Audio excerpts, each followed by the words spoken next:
Hello, good morning India. Daily current affair show सुबह 8 बजे, सामान्य ज्ञान सुबह 9 बजे, रेलवे की रीजनिंग सुबह 10 बजे, मैथ्स मैजिक सुबह 11 बजे, Monday to Friday back to back classes live from studio. आज ही सब्सक्राइब करें वाईफाई स्टडी चैनल को। Hello, good hello guys, very good morning, welcome to WiFi study changing the way of learning. मैं साहिल खंडेलाल आपके सामने present कर रहा हूं। अब रेलवे दूर नहीं, और आज अपना टॉपिक है नंबर सिस्टम, संख्या पद्धति हम पढ़ने वाले हैं। तो गाइस, मैं सबसे पहले ये कहना चाहूंगा कि सब लोग जुड़ जाइए, बहुत ही इंटरेस्टिंग टॉपिक होगा। देखिए, आपने चाहे कहीं पे भी नंबर सिस्टम पढ़ा हो, लेकिन जो यहां होगा वो यूनिक होगा, मतलब आपको बेस से जोड़ेगा कि एक्चुअल में नंबर है क्या चीज यार। मतलब ये नंबर सिस्टम बना है, लेकिन उससे पहले नंबर आया होगा, और नंबर्स किस किस तरीके के होते हैं, ये सब चीजें जानना बहुत जरूरी है। चाहे भले से आपने कहीं पढ़ा हो, कहीं नहीं पढ़ा हो, इससे फर्क नहीं पड़ता, लेकिन अगर यहां पे पढ़ोगे तो एक एक कंसेप्ट को क्लियर करना है, क्योंकि मैं नहीं चाहता कि कोई लैंग्वेज बेस्ड क्वेश्चन आपका क्वेश्चन गलत करवा दे। क्लियर है ना गाइस? तो सब लोग जुड़ जाइए और बहुत ही इंटरेस्टिंग तरीके से पढ़ेंगे। तो सब थम्स अप कर दें कि सर वी आर रेडी। तो प्लीज थम्स अप करिएगा, और मैं स्टार्ट करने वाला हूं नंबर सिस्टम। और सीधी सी बात है, चैप्टर का नाम नंबर सिस्टम है, तो हम इसको किससे स्टार्ट करेंगे? नंबर से स्टार्ट करेंगे, ठीक है ना गाइस? तो चलिएगा। तो मैं आपके सामने एक बात कहना चाहूंगा, है ना? टाइम हो गया, स्टार्ट हो चुकी है, रिफ्रेश कर लें, जिनका है ना दिक्कत आ रही है वो रिफ्रेश कर लें अपने पेजेस को। Got it guys? जी बिल्कुल, गुड मॉर्निंग, गुड मॉर्निंग। हाँ, तो मैं ये कह देता हूं कि मैं स्टार्ट करता हूं नंबर सिस्टम को नंबर से ही। अब नंबर कोई भी होता है, एक नंबर जो भी होता है ना? अगर मैं मान लूं कोई नंबर मेरा XY है, कोई नंबर मेरा XY है। अब आपको ये बता दिए, मैं आपको ये बता देता हूं कि नंबर किससे मिलके बना होता है। नंबर संख्या किससे मिलके बनी होती है? जल्दी से बता दो यारों, संख्या किस से मिलके बनी होती है? संख्या हमें पता है डिजिट से मिलके बनी होती है। ये आपका डिजिट ही तो है, ये आपका डिजिट है, मतलब अंक है। ये आपके क्या हैं? अंक हैं। समझ में आई बात? ये आपके अंक हैं, ठीक है गाइस? तो जब भी आपने नंबर को इवेल्युएट किया तो आपने देखा कि नंबर ऐसे लिख देते हैं, हम अक्सर नंबर को ऐसे लिख देते हैं, और ये जो होते हैं वो क्या होते हैं? डिजिट्स होते हैं। भाई सीधी सी बात है ना? अगर मैं आपसे कह दूं कि कोई नंबर 67 है, कोई नंबर 67 है, ठीक है, ये आपका नंबर है 67, सीधी सी बात है। तो आपको मैं ये अगर कह दूं कि ये आपका क्या है? यूनिट डिजिट है। ये आपका क्या है? यूनिट डिजिट, मतलब इकाई का अंक। ये आपका इकाई का अंक। और आपने जब बचपन में पढ़ा होगा, आपने बचपन में पढ़ा होगा कि जो इकाई का अंक होता है वो यहां से स्टार्ट होता है, और इसके बाद कौन सा है? दहाई का अंक। ये दहाई के अंक का मतलब क्या है? 10th डिजिट का मतलब क्या है सर? तो आज समझते हैं इस चीज का। ये आपका हो गया 10th डिजिट, ये आपका हो गया 10th डिजिट। अब जब भी आपका नंबर बनता है, ये आपका क्या है? दहाई का अंक है। जब भी आपका नंबर बनता है तो मैं इसको लिख देता हूं 60 + 7, यही लिख देता हूं। 67 को मैं क्या लिख देता हूं? 60 + 7 लिख देता हूं। तो आपको पता होना चाहिए कि जो ये 6 है, ये 6 है, ये दहाई का अंक है, इसलिए इसका 10 से गुणा किया गया, है ना? और ये 7 है, ये इकाई का अंक है, इसलिए इसका 1 से गुणा किया गया, तब जाके आपका ये नंबर बना 6 × 10 + 7। ठीक है गाइस? 6 × 10 + 7। यहां तक क्लियर हो गया चीज? यहां तक क्लियर हो गया? इसी तरीके से मैं इस नंबर को प्रदर्शित करना चाहूंगा कि अगर मैं इस नंबर को लिखना चाहता हूं तो मैं क्या ये लिख सकता हूं 10x + y? लिख सकता हूं या नहीं लिख सकता हूं? अगर मैं ये कहूं कि कोई संख्या मेरी XY है, तो वो संख्या, ये दोनों तो अंक हैं, संख्या एक्चुअल में क्या होगी? 10x + y। संख्या को इसी तरीके से लिखा जाएगा ना, संख्या को इसी तरीके से लिखा जाएगा ना, जो x इसका डिजिट होगा, अंक होगा, उसको 10 से गुणा कर दो। क्यों? क्योंकि वो दहाई का अंक है, क्योंकि वो दहाई का अंक है। y आपका इकाई का अंक है, तो इकाई के अंक को डायरेक्ट जोड़ दो तो संख्या बन जाती है, जिस प्रकार हमने 67 बनाया। यहां तक क्लियर है? चलिएगा, अब चीजें समझने का वक्त आ चुका है। आपने कितना भी कुछ पढ़ा हो, लेकिन आज समझोगे कि ऐसा क्यों होता है, किसको हम क्या कहते हैं, ठीक है? अगर मैं ये लिखता हूं, एक छोटा सा एग्जांपल देता हूं, आप सब आंसर देना। मैंने लिखा है 679, मैंने लिखा है 679। तो यहां पे मेरे को बता दो कि 7 का, जो यहां पे 7 है ना, 7 का फेस वैल्यू क्या है? 7 का फेस वैल्यू क्या है? फेस वैल्यू ऑफ 7 का फेस वैल्यू क्या है? Face value of 7, face value को बोलेंगे हम अंक का शुद्ध मान। क्या बोलेंगे? शुद्ध मान। बताइए, जल्दी से बता दो। मैं ये कहता हूं कि इस नंबर में जो ये नंबर है 679, इसमें 7 का फेस वैल्यू क्या है, कि 7 किस तरीके से दिख रहा है? जल्दी बताइए गाइस। जी बिल्कुल, बहुत अच्छे बच्चों, बहुत अच्छे, जिनका आंसर आ रहा है ना 7, बहुत बढ़िया। मैं ये कहूंगा कि जब भी आपसे फेस वैल्यू की बात की जाए, मतलब आपका चेहरा उसी तरीके का दिखेगा जिस तरीके से आपका फेस है। जिस तरीके से आपका फेस है, इसका आंतरिक प्रारूप आपको नहीं देखना है, इसका फेस वैल्यू देखना है, इसका शुद्ध मान देखना है। तो संख्या का यहां पे इस संख्या में 7 का जो फेस वैल्यू होगा वो 7 ही होगा, उसका मान क्या होगा? 7 ही होगा, 7 ही होगा। अब दूसरी चीज क्या होती है सर? दूसरी चीज समझते हैं, देखिएगा। दूसरी चीज लिखिए, फटाफट से इन चीजों को नोट करते जाना। शायद ही आपको मतलब छोटी बहुत इंफॉर्मेशन होगी, लेकिन मैं पूरी इंफॉर्मेशन देना चाहता हूं कि ये तो आपकी फेस वैल्यू हो गई। अब मैं पूछता हूं, इसी नंबर में आप इसका प्लेस वैल्यू निकालें। प्लेस वैल्यू क्या होगी? प्लेस वैल्यू को हिंदी में कहते हैं स्थानीय मान। क्या कहते हैं? स्थानीय मान। तो आपसे मैं ये कहता हूं कि इस संख्या में 7 का स्थानीय मान निकालो, प्लेस वैल्यू निकालो, तो क्या हो जाएगा? क्या हो जाएगा गाइस? Definitely, very good. जब आप स्थानीय मान की बात करते हो, जब प्लेस वैल्यू की बात करते हो, तो ये कहां पे है? इकाई का अंक, दहाई का अंक। दहाई का अंक मतलब 10 का गुणा कर दो 7 में, तो ये हो जाएगा आपका 70। तो आपका समझ में आ गया आपको कि फेस वैल्यू क्या होती है, शुद्ध मान क्या होता है, और प्लेस वैल्यू क्या होती है, स्थानीय मान क्या होता है। अभी आप सोच रहे होंगे कि सर इनका क्वेश्चन में क्या मतलब? क्वेश्चन में मतलब है गाइस, बताऊं कैसे? जब भी आपको कोई अगर क्वेश्चन में ये दे दे कि if A number which place value is, कुछ भी दे देगा, तो मतलब एक लैंग्वेज बेस्ड क्वेश्चन बन जाएगा। हमें पता ही नहीं है प्लेस वैल्यू क्या होता है और फेस वैल्यू क्या होता है, शुद्ध मान क्या होता है और स्थानीय मान होता है, तो पता होना चाहिए। क्लियर है? चलिएगा, अब मैं बोलता हूं 6 का प्लेस वैल्यू निकालो। 6 का प्लेस वैल्यू निकालो जल्दी से, 2 सेकंड का काम है, जल्दी से 6 का प्लेस वैल्यू बता दो मेरे को, तो आंसर आपका पता होगा मुझे भी, और आपका भी आंसर सही होगा। चलिएगा, अब ये तो थी छोटी मोटी इंफॉर्मेशन जो आपको मैंने दी है, और आई होप आपको क्लियर हुई होगी, है ना। अब मैं आपसे कह देता हूं कि कोई, जी बिल्कुल, कोई संख्या है आपके सामने, कोई संख्या है XY, है ना। ये आपको नंबर लिख दिया भाई, इस तरीके से हम नंबर लिखते हैं, 2 डिजिट का नंबर है। तो इसको संख्या की टर्म में कैसे लिखेंगे? इसको संख्या की टर्म में कैसे लिखेंगे गाइस? जल्दी से बता दो सब मुझे, जल्दी से बता दो। इसको यही लिखेंगे ना, 10x प्लस वाई। इसको क्या लिखेंगे? 10x plus Y. अगर मैं कहता हूं कि संख्या को पलट दिया जाए, दिया जाए, तो पहले संख्या क्या थी? xy थी, अब कितनी हो जाएगी? yx हो जाएगी। तो अब ये संख्या कैसी बन जाएगी? 10y plus x। ठीक है, संख्या को पलटने पर, ठीक है गाइस। देखो मेरी बात ध्यान से सुनो, जब हम किसी संख्या को पलटते हैं, रिवर्स करते हैं उसका, तो क्या हो जाता है? पहले तो xy था, मान के चलो 67 है, तो मैंने इसको कैसे लिख सकता हूं? 6 × 10 + 7। अब आपसे मैंने कहा इस संख्या को पलट दो, तो आप इसको 76 लिख दोगे, आप इसको क्या लिख दोगे? 76 लिख दोगे। और मैं ये कह देता हूं आपसे, 76 लिखने का मतलब है 7 × 10 + 6।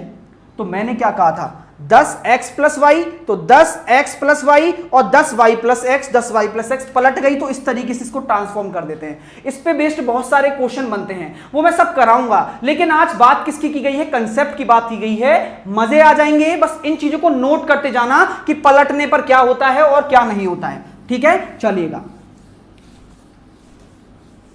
अब यहां तक आपका बात हो गई। अब मैं आपसे छोटी छोटी बातें डिस्कस करूंगा और आप सब ओरली आंसर देंगे। मुझे भली बात ही पता है कि आप सबको वो पता है, लेकिन फिर भी मुझे बताना है, क्योंकि आपका रिवीजन भी हो जाएगा और आपका स्टैंडर्ड भी डेवलप होगा। आप एग्जाम में अच्छे से उनको चीजों को समझ पाएंगे, ज्यादा टाइम नहीं लगाएंगे। चलिएगा, मैं कहता हूं कि नेचुरल नंबर क्या होते हैं? जल्दी से फटाफट से कमेंट में देखें, नेचुरल नंबर क्या होते हैं? प्राकृतिक संख्याएं, प्राकृतिक संख्या, फटाफट से। ये छोटी छोटी चीजें हैं जो बताना जरूरी है, मैं बता रहा हूं।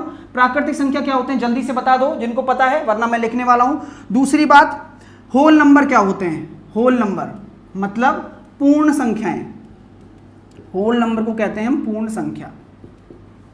ठीक है, तीसरी बात क्या है, इंटीजर क्या होते हैं, सब बताऊंगा एक एक करके डेफिनेशन के थ्रू। इंटीजर क्या होते हैं, पूर्णांक, जिनको हम कहते हैं पूर्णांक। ठीक है, और इवन नंबर तो आपको पता है, और नंबर आपको पता है, प्राइम नंबर लिख देता हूं यहां पे, प्राइम नंबर।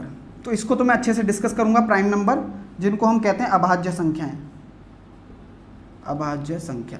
चलिएगा जी, बिल्कुल। अभी मैं आपसे कह दूं, अभी मैं आपसे जस्ट ये बात कह दूं कि जल्दी से सबका आंसर आ रहा है। हाँ, बहुत सही बात है। देखो क्या है ट्रांसफॉर्मेशन, क्या है, देखो जिनको नहीं पता है वो ध्यान से सुनो।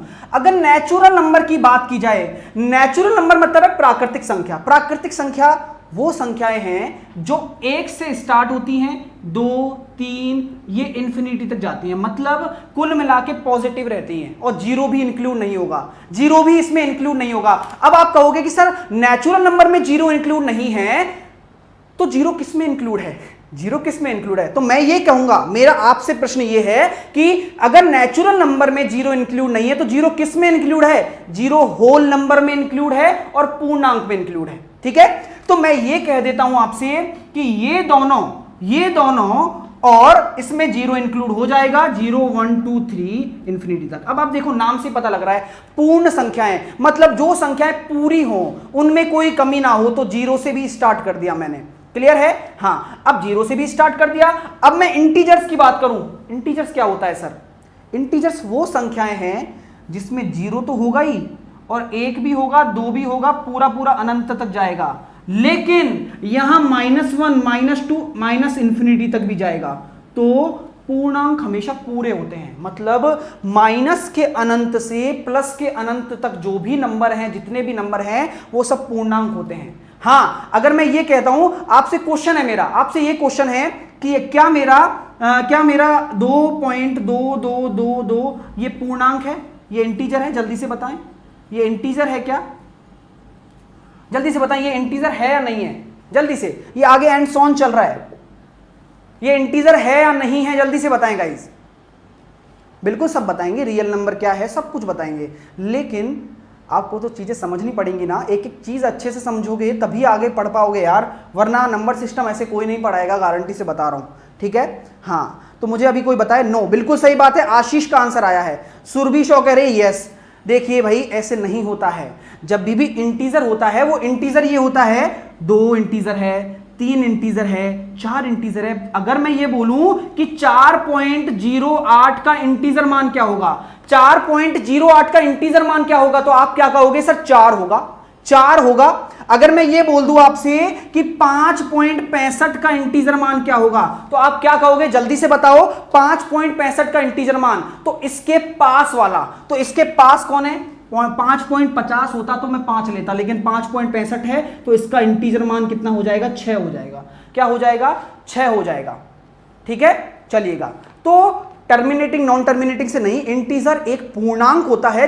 अर्थ से देख लो यार, अर्थ से, पूरा अंक, पूर्णांक, बस क्लियर बात है। तो हमें ज्यादा कुछ टेंशन लेने की जरूरत नहीं है। हमें 5.65 का इंटीजर 6 लिखते हैं, 4.08 का क्या लिखेंगे? 4 लिखेंगे। तो ये छोटी छोटी चीजें हैं। 4.08 का 4 होगा गाइज, है ना, याद रखना, क्योंकि ये 4 के पास है।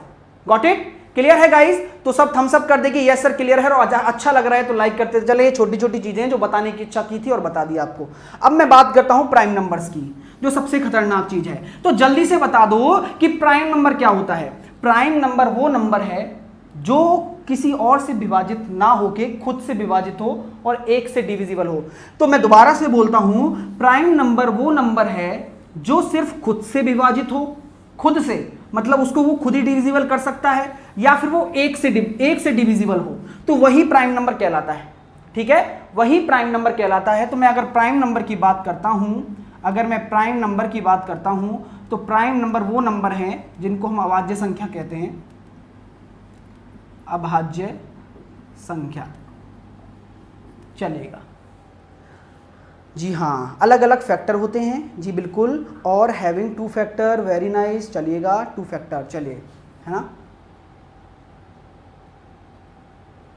नहीं, देखो, जो सिर्फ खुद से विभाजित हो या फिर एक से विभाजित हो प्राइम नंबर वो कहलाते हैं। तो मैं ये कह देता हूं 2 ऐसा नंबर है जो प्राइम नंबर है। तो सबसे छोटा प्राइम नंबर कौन सा है? सबसे छोटा प्राइम नंबर अगर आपसे एग्जाम में पूछा जाए तो आप क्या कहेंगे कि सर 2 सबसे छोटा प्राइम नंबर है। 2 अपना सबसे छोटा प्राइम नंबर है, एक प्राइम नंबर नहीं है, एक प्राइम नंबर नहीं है। तो गाइस सबसे पहले याद रखना, एक प्राइम नंबर नहीं है, 2 सबसे छोटा है। इसके बाद 3 देख लो, 5 देख लो, 7 देख लो, क्या 9 है? क्या 9 नहीं है? 9 क्यों नहीं है? 9 क्यों नहीं है? 9 इसलिए नहीं है क्योंकि ये 3 से डिविजिबल है। तो प्राइम नंबर वो होते हैं जो या तो खुद से हो, तो ये 7 है ना, 7 या तो खुद से होगा या फिर 1 से होगा, तो इसी वजह से 9 नहीं होगा। ठीक है, इसके बाद 11 एंड सो ऑन। तो अब मैं आपको डिस्कस करना चाहूंगा, आगे तक चलता रहता है, कि अगर मैं 100 तक के प्राइम नंबर की बात करूं, 100 तक के प्राइम नंबर्स की बात करूं, प्राइम नंबर्स, तो आपको ये याद रखना है, मैं आपको याद कराने की कोशिश करूंगा कि आपको ये याद रखना है 2 सबसे छोटा प्राइम नंबर होता है, 2 सबसे छोटा प्राइम नंबर होता है। अगर 100 तक के प्राइम नंबर की बात करूं तो 1 से 25 तक, 1 से 25 तक आपके 9 प्राइम नंबर होते हैं, 9 प्राइम नंबर होते हैं। ठीक है, अगर मैं कहूं 25 से 50 तक, 25 से 50 तक आपके कितने प्राइम नंबर होते हैं? 6 प्राइम नंबर होते हैं। ठीक है, और मैं कहूं 50 से 100, 50 से 100 के बीच में आपके कितने प्राइम नंबर होते हैं? 10 प्राइम नंबर होते हैं। ये आप डायरेक्ट याद कर सकते हैं। तो हम कह दें कि 1 से 100 तक, 1 से 100 तक टोटल आपके कितने हो जाएंगे? टोटल आपके 25 प्राइम नंबर हो जाएंगे, 25 प्राइम नंबर हो जाएंगे। चलिएगा, तो ये छोटे मोटे फैक्ट हैं जो लिख लें, बहुत इंपॉर्टेंट हैं कि 1 से 100 तक टोटल 25 प्राइम नंबर होते हैं। ठीक है, और 1 से 25 तक 9 होते हैं, 25 से 50 तक 6 प्राइम नंबर होते हैं, और 50 से 100 तक 10 प्राइम नंबर होते हैं। अब मेरा प्रश्न आपसे यह है, मेरा प्रश्न आपसे यह है कि 3 डिजिट का सबसे छोटा प्राइम नंबर कौन सा है? 3 डिजिट का सबसे छोटा प्राइम नंबर। ये जो क्वेश्चन बता रहा हूं ना आपको, ये आपके डायरेक्ट एग्जाम में आएंगे। हम इतना सारा पढ़ लेते हैं लेकिन इन छोटी छोटी चीजों को छोड़ देते हैं। आज आपको ऐसा डेटा बताऊंगा कि ये जो मेरा रिसर्च वर्क है ना, ये मैं सब आपको दे रहा हूं, ये याद रखना बस। ठीक है, तो 3 डिजिट की सबसे छोटा प्राइम नंबर कौन सा होगा? जल्दी से बता दो। हाँ, सारा रिसर्च वर्क दूंगा लेकिन मजा आएगा तब।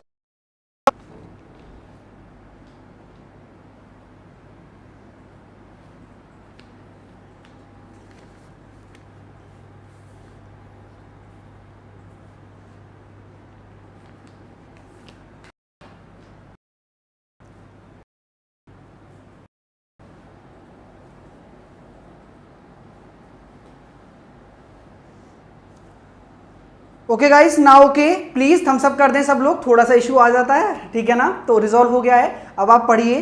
हाँ, तो जैसा आपको टेंशन हो जाती है उससे ज़्यादा कई हमें भी हो जाती है। तो प्लीज़ गाइस सब थम्स अप कर दें, उसके बाद मैं प्रोसीड करूँगा। बहुत ही अच्छी अच्छी चीज़ें बतानी हैं, तो थोड़ा एक्साइटमेंट है आपको बताने का, जो कि रिसर्च वर्क है और आपके एग्जाम में बहुत काम आएगा। ना okay guys, please refresh your page and अब क्लास में आप लगातार जुड़ जाइए, चीज़ें समझने की कोशिश कीजिए। ठीक है ना, तो मैं अगर आपसे ये कह देता हूं, बिल्कुल डेफिनेटली आप जुड़ चुके हैं, मुझे पता लग चुका है। अगर मैं आपसे कह देता हूं कि 3 डिजिट की सबसे छोटा प्राइम नंबर कौन सा हो जाएगा? 101 हो जाएगा। ठीक है ना, और इसके बाद जो ये सारे हैं ना, ये प्राइम नंबर हैं, ये आपके प्राइम नंबर हैं। Got it guys? तो आपको ये पता होना चाहिए कि हर एक आपको चीजें क्लियर हो, है ना जी? बिल्कुल, बहुत बढ़िया। अब ओके है, सब डन है ना? अच्छा लगेगा, डेफिनेटली अच्छा लगेगा, चीजें समझने की कोशिश करते रहो। तो ये आप लिख लें, मैं आपको प्राइम नंबर निकालना भी बताऊंगा। सबसे बड़ी बात कि प्राइम नंबर से पता कैसे चलता है, आपके दिमाग में होगा ये चीज, है ना? लेकिन आप टेंशन मत लो, आपको मैथ आसान लगने लगेगी। पहले चीजें समझते जाओ, इनको नोट करते जाओ। क्लियर है? अब मैं चलता हूं अगले अपनी चीजों पर।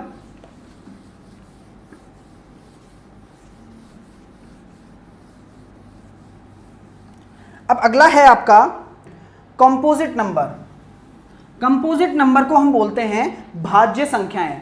अगला मैं बोलता हूं कंपोजिट नंबर। जल्दी से बताइए, अगर किसी को पता है तो कंपोजिट नंबर क्या होते हैं?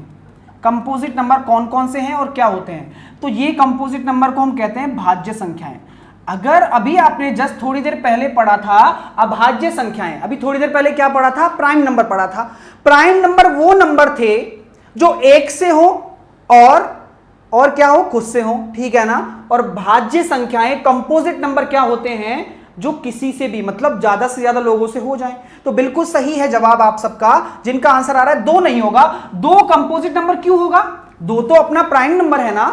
हाँ 4 आप कह सकते हो कि 4 है, 6 है, 8 है। अगर मैं ये कह दूं, अगर ये कहना गलत ना होगा कि अभाज्य संख्याओं को छोड़कर बाकी सारी संख्याएं कंपोजिट नंबर हैं, भाज्य संख्याएं 4, 6, 8, 10, 12, तो ये क्या है, अपनी कंपोजिट संख्याएं हैं। अगला लिखे फटाफट से, सबसे बड़ा और इंपॉर्टेंट फैक्टर को प्राइम नंबर। मैं पहले भी डिस्कस कर चुका हूं एचसीएफ एलसीएम में। को प्राइम नंबर किसी को पता है इसको क्या बोलते हैं, सह अभाज्य संख्याएं, सह अभाज्य संख्या। जल्दी से बताओ इसका मतलब क्या होता है, को प्राइम नंबर का मतलब क्या होता है गाइस, जल्दी से बताओ। जब सब लोग जल्दी से बताओ कि अगर मैं को प्राइम नंबर निकालना चाहूं तो मुझे रिलेशन कैसे पता लगेगा कि ए और बी 2 नंबर है मेरे पास, ए और बी 2 नंबर है, क्या ये आपस में को प्राइम है। तो इसका क्या पता लगेगा, कैसे पता लगेगा, अगर किन्हीं 2 संख्याओं का एचसीएफ मतलब हाईएस्ट कॉमन फैक्टर अगर 1 हो जाए, मतलब उन दोनों संख्या में कोई भी कॉमन नहीं होना चाहिए, सिर्फ एक कॉमन होना चाहिए, तो वो क्या हो जाएगा हमारा, जी बिल्कुल सही है एचसीएफ। हाँ एचसीएफ हमेशा 1 होना चाहिए, जी बिल्कुल सही है, बहुत बढ़िया। हाँ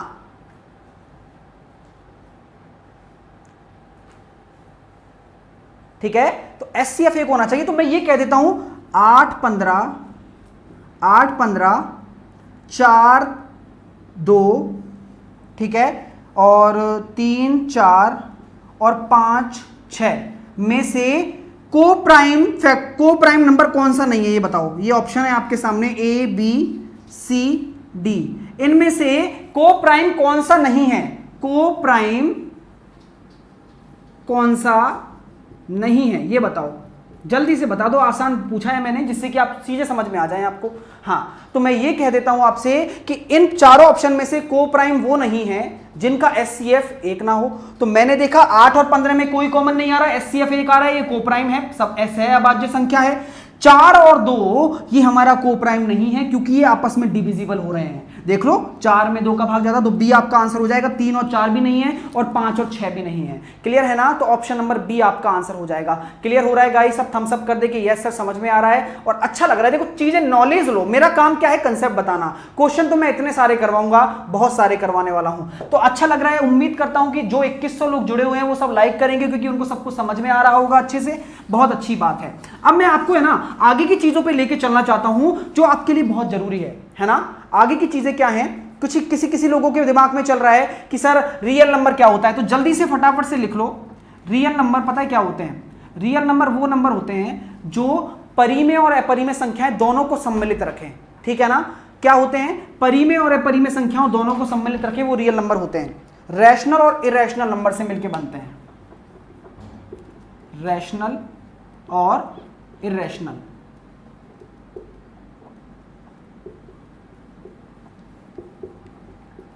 कुल मिला के ये रियल नंबर है, ये रियल नंबर है मतलब वास्तविक संख्या है। इनका मतलब नहीं है यार, इसलिए मैं बता नहीं रहा हूं, ठीक है ना। वास्तविक संख्या ये आप पूछे नहीं जाते, बचपन की सिलेबस में आते थे, ठीक है।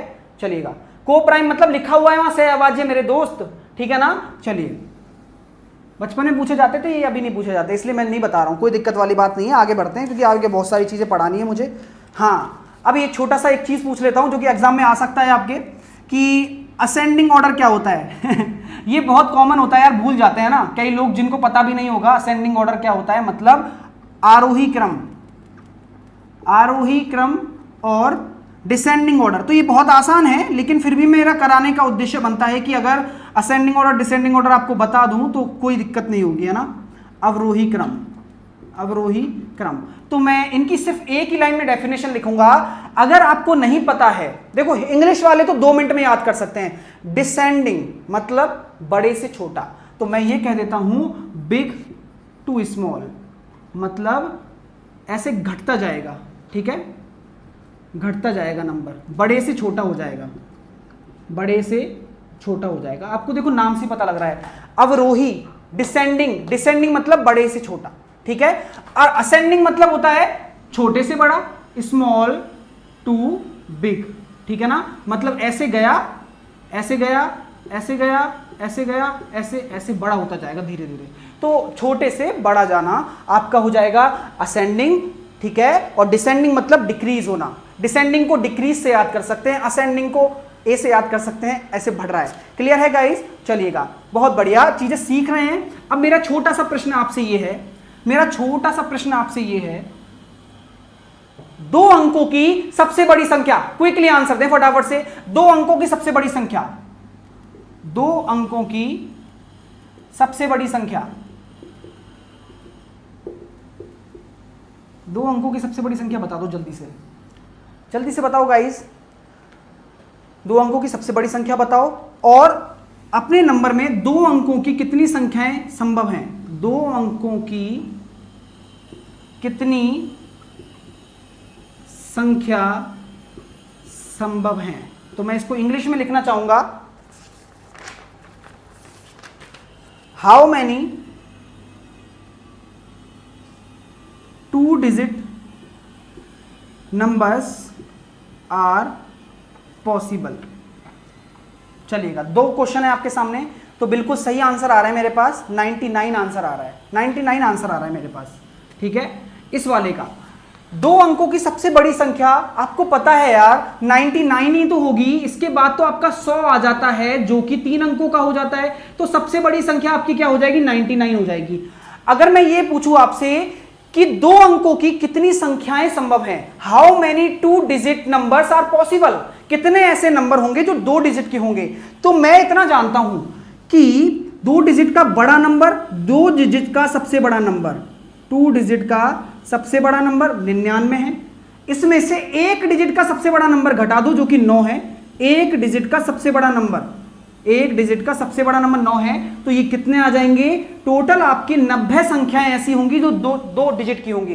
टोटल आपकी 90 संख्याएं ऐसी होंगी जो 2 डिजिट की होंगी। अगर मैं आपसे ये क्वेश्चन पूछ लेता हूं, अगर मैं पूछ लेता हूं कि कितनी 3 डिजिट की संख्याएं संभव हैं, जल्दी बताओ 3 अंकों की कितनी संख्याएं संभव है? अगर आप आंसर दे दोगे तो आपको एक चीज बताऊंगा, आपको एक चीज बताऊंगा, जल्दी से बताओ कि 3 अंकों की कितनी संख्याएं संभव हैं, how many 3 digit number are possible, जल्दी से। तो हम क्या कह सकते हैं कि 3 डिजिट की अगर संख्याएं पूछी जाएं तो 3 डिजिट की सबसे बड़ी संख्या क्या हो जाएगी? पहले तो ये निकालो, 3 डिजिट की सबसे बड़ी संख्या, तो मैं ये कह दूं 999, ठीक है। इसमें से आपको क्या माइनस करना है? 2 डिजिट की सबसे बड़ी संख्या को माइनस करना है।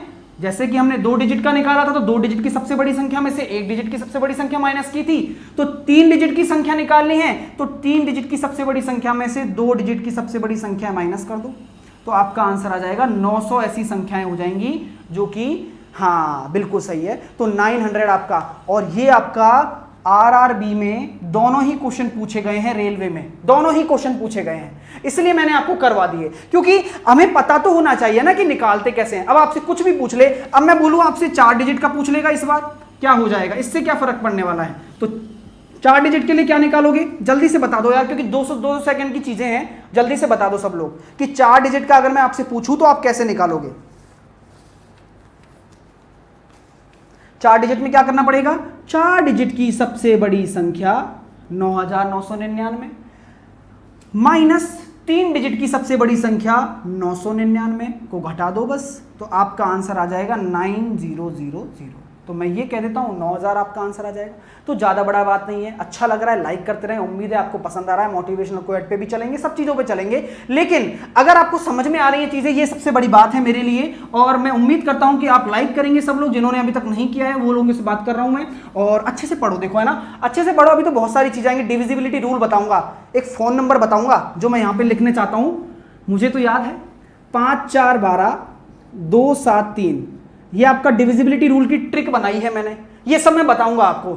आप 23, 29 जिससे भी डिविजिबिलिटी निकालना चाहें उससे इस ट्रिक से निकाल सकते हैं, तो वो सब चीजें डिस्कस करेंगे, लेकिन उसके लिए आपको जुड़ा रहना पड़ेगा, उसके लिए आपको बना रहना पड़ेगा मेरे साथ में, है ना। अगर मैं आपके सामने ये क्वेश्चन लिखता हूं कि डिजिट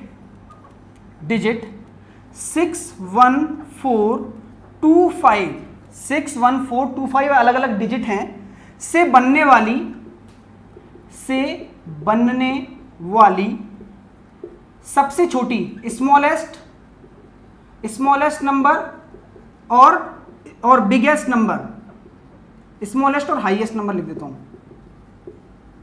हाईएस्ट नंबर का सम निकालो। मतलब स्मॉलेस्ट नंबर और हाईएस्ट नंबर का आपको सम निकालना है। इन अंकों से बनी हुई स्मॉलेस्ट और हाईएस्ट नंबर का सम निकालना है। ऑप्शन आपके सामने इस प्रकार दिए गए हैं, 5 2 9 5 6, option B 5 2 9 6 5, option C 7 7 8 7 7, option D 7 7 8 6 8। चलिएगा आंसर दीजिएगा, इस आंसर दीजिए जी। बिल्कुल ये जो अंक दिए गए हैं उनसे सबसे छोटी और सबसे बड़ी संख्याओं का सम निकालना है। तो मेरी बात ध्यान से सुन लेना, आपको एक चीज बताऊंगा अब आपको पता लगेगा कि क्या बताएंगे सर। देखते हैं, आंसर दे दो सब पहले आप। तरीका देखना, अगर अच्छा लगे तो लाइक जरूर करना। स्मॉलेस्ट सब निकाल रहे हैं और हाईएस्ट सब निकाल रहे हैं जी। बिल्कुल, अरे मेरे भाइयों, आप जो इसका आंसर दे रहे हो सी, ये तो मैं बिना सॉल्व करे दे सकता हूं और आपको भी ऐसे ही देना है। आपको नंबर निकालोगे क्या? अरे नहीं निकालना, आपको पता है स्मॉलेस्ट नंबर होगा। अगर स्मॉलेस्ट नंबर होगा तो आपका 1 से स्टार्ट होगा और 6 पे खत्म होगा।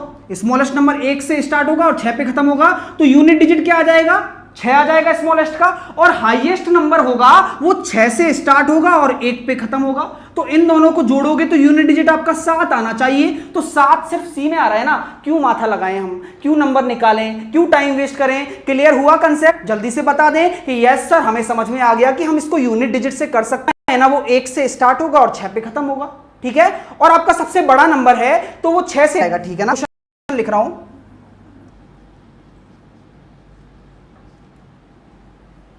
ओके गाइज ना, ओके प्लीज थम्स अप कर दें सब लोग। मैं इतने क्वेश्चन लिख रहा हूं, आप भी इसको पढ़ लें एक बार, है ना। मैं इंग्लिश में भी लिख देता हूं, द लार्जेस्ट 4 डिजिट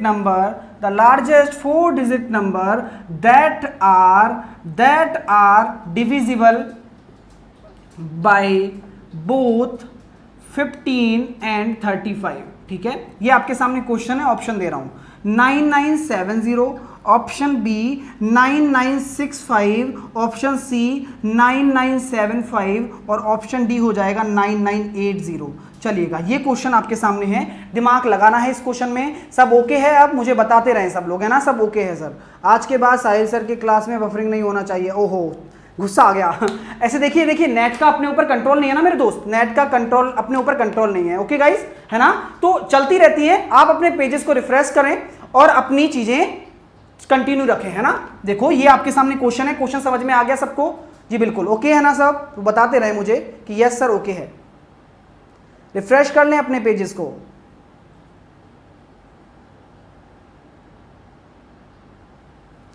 जी बिल्कुल, हाँ बहुत बढ़िया। बार बार हो रहा है, होता रहता है, कोई दिक्कत वाली बात नहीं है। अपने गाइस अपने क्वेश्चन पे ध्यान दें, अब है ना। क्वेश्चन पे ध्यान दें, क्वेश्चन बहुत शानदार है। ये आपके एग्जाम में आएगा और ये पता है हर एग्जाम में आएगा। जितने भी आप एग्जाम दोगे, जिसमें भी मैथ आएगी उसमें आएगा।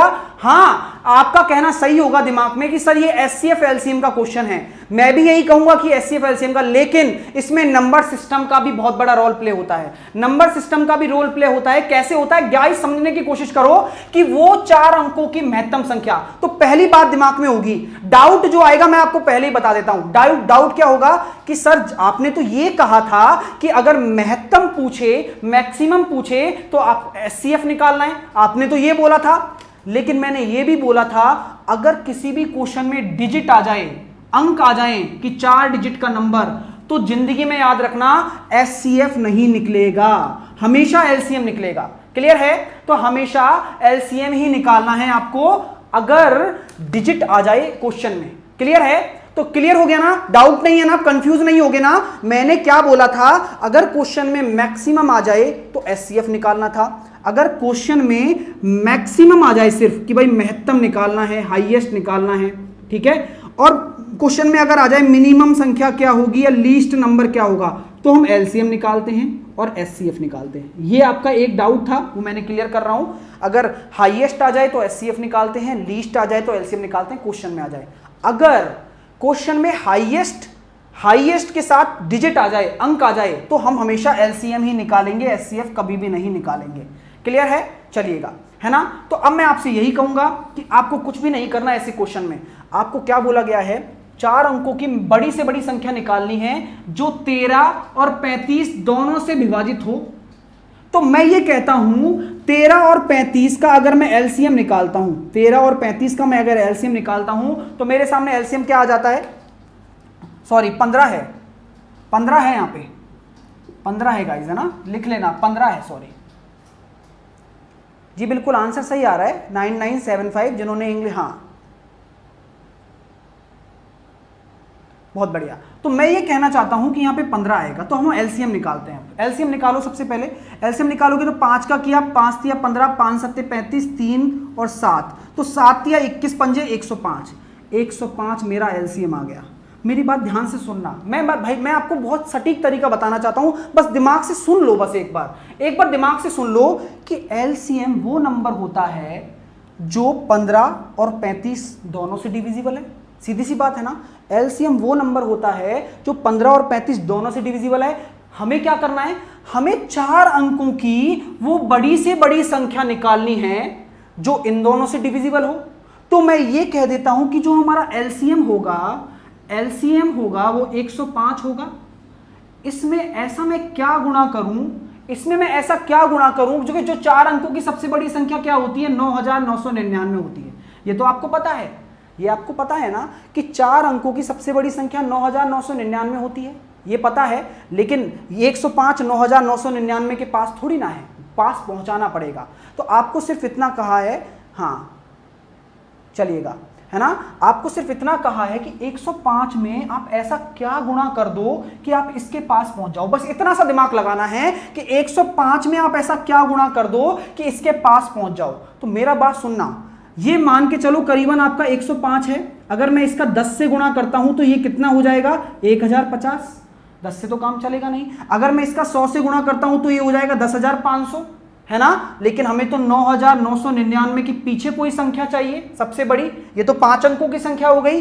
तो मैं यहां 100 नहीं गुणा कर सकता, मुझे पता लग गया या तो मुझे कोई और संख्या गुणा करनी पड़ेगी, है ना, या तो मुझे कोई और संख्या गुणा करनी पड़ेगी। तो मैंने देखा कि मैं यहां पे 95 गुणा करता हूं, मैं यहां पे 95 गुणा करता हूं। मैंने क्यों दिमाग लगाया 95 का, क्योंकि मेरे आंसर में यूनिट डिजिट 5 आ रहा है। तो मैंने 95 का गुणा किया, तो 95 का मल्टीप्लाई करने पर आपका आंसर आ जाएगा 9975। क्लियर है। और यही आपका सी आंसर होगा कि वो सबसे बड़ी संख्या जो 15 और 35 दोनों से विभाजित होगी। तो कैसे होगी, 105 मल्टीप्लाई हो गया ना। 105 वो नंबर है जो 15 और 35 दोनों से डिविजिबल है। 105 वो नंबर है जो 15 और 35 दोनों से डिविजिबल है। कोई सलाह दे रहे हैं जो बिल्कुल सही है, कोई बच्चे कह रहे हैं कि सर 9999 को 105 से डिवाइड करके देख लो, और जो आपके पास आएगा वो आ रहा है मेरे पास 95 के करीब आ रहा है, करके देख लो, और उसका इससे गुणा करना है, बस इतना सही तो काम है। और वही तो मैं कह रहा हूं कि 105 में ऐसा क्या गुणा करोगे जिससे इसके पास पहुंच जाओ। तो दिमाग आपको ऑप्शन से भी लगाना है, दिमाग आपको ऑप्शन से भी लगाना है। चलिएगा, क्लियर हो गया। कोई और तरीका, ये सबसे बेस्ट है। आपको बस एलसीएम निकालना है, समझने की कोशिश करो। मैं तो ये कहता हूं रटोगे तो कुछ नहीं होगा, पिच्चिन में से क्यों ही। एक बच्चे का डाउट है, गौरव कुमार का। गौरव, मैं तेरा डाउट क्लियर करूंगा, बहुत बढ़िया तरीके से करूंगा। देखो 105 मेरे पास ऐसा था भाई, ये वही फैक्टर है, बोला क्या है कि वो बड़ी से बड़ी संख्या जो 15 और 35 से विभाजित हो, 15 से और 35 से विभाजित होने वाली जो संख्या होगी वो 105 ही होगी। वही तो संख्या होती है एलसीएम। और एलसीएम में मैं ऐसा क्या मल्टीप्लाई करूं कि मैं इसके पास पहुंच जाऊं, क्योंकि मुझे इससे बड़ा नंबर नहीं चाहिए। तो मैं आपसे ये कहता हूं कि 95 से मल्टीप्लाई इसलिए किया क्योंकि ऑप्शन में यूनिट डिजिट या तो 0 आ रहा है या 5 आ रहा है। तो 95 भी ऐसा हो जाएगा जिसमें 25 कर पाऊंगा, इसलिए मैंने 95 किया। ठीक है, चलिएगा। आप है ना, मेरी बात, मेरी रिक्वेस्ट मान लो, आप क्वेश्चन लगा लो। एक भी क्वेश्चन गलत हो जाए तो मेरा नाम बदल देना कि सर ये क्वेश्चन नहीं हुआ इस तरीके से, बस इतनी सी बात ये है। हाँ, 3 के डिविजिबिलिटी से इजी हो जाएगा, 3 से डिविजिबिलिटी से इजी हो जाएगा।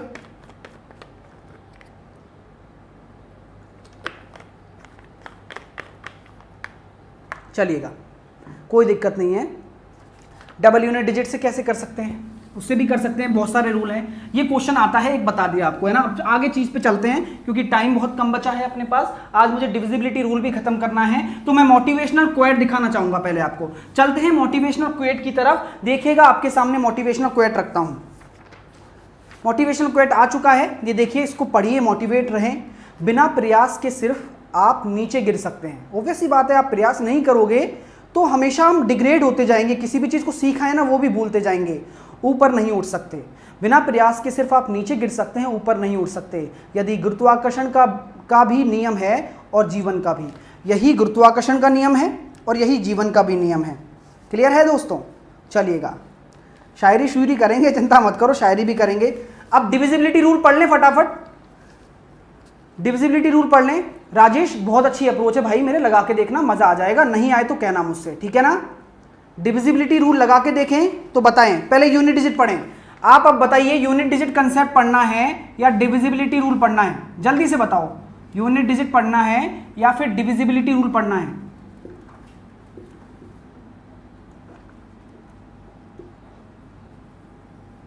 जल्दी से बताओ यार गाइस। हाँ,